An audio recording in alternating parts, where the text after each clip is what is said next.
কেন করাবো জানো? নরিয়া ফিরাউনা ওয়া হামানা ওয়া জুনুদাহুমা মিনহুম মা কানু ইয়াহদারুন। আমি ফেরাউনকে দেখাতে চাই। আমার প্রশ্ন হচ্ছে নরিয়া, আল্লাহ বলেন আমি দেখাতে চাই, দেখাতে চেয়েছি, আল্লাহ বলেন না চাই। বলেন তো এখন ফেরাউন বেঁচে আছে? বলেন বলেন, তাহলে আল্লাহ কেন নরিয়া দিলেন? যে আমি দেখাতে চাই ফেরাউনকে, ফেরাউনই তো নেই, তার মানে ফেরাউনের আত্মীয় স্বজন এখনো দুনিয়ায় আছে। 2 নম্বরে আল্লাহ নাম দিয়েছেন হামানা। হামান ছিল মন্ত্রী, আর একদিকে হামান ছিল টাক। কি আপনি দেখেন, টাকলা মোরাদ থেকে কামরুল টাক থেকে শুরু করে যতগুলো টাক, টাকদেরকে আল্লাহ দেখাবে, আর সবগুলো মন্ত্রী ছিল।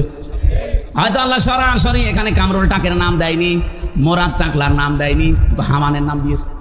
ও হামান যা যা করতো এই টাকগুলো তাই তাই করেছে। 3 নম্বরে জুনুদাহুমা, আল্লাহ বলেন তাদের সৈন্য সমর্থন, তাদের দলীয় লোকজনকে আমি দেখাবো। ঠিক, আল্লাহ দেখাবে। কেন? মিনহুম মা কানু ইয়াহদারুন। এই মানুষগুলো সবচাইতে বেশি ভয় পেত মুসা নবীর দলকে।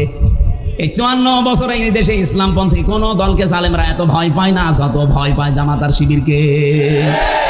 যাদেরকে ভয় পাতেন এদেরকে আল্লাহ বসাবে, দায়িত্ব নিয়েছে আমির হামজা। কে? বলেন বলেন। এই সুসংবাদটা কি আমি নিজে বানালাম না কোরআনে আছে? আর কোরআনের কোনো কথা মিথ্যা হওয়ার সম্ভাবনা নেই, আছে। আল্লাহ অবশ্যই এটা সত্যে পরিণত করবেন বলে আমাদের 100% বিশ্বাস আছে। আর সেই আশায় এখন আমরা আছি ইনশাআল্লাহ।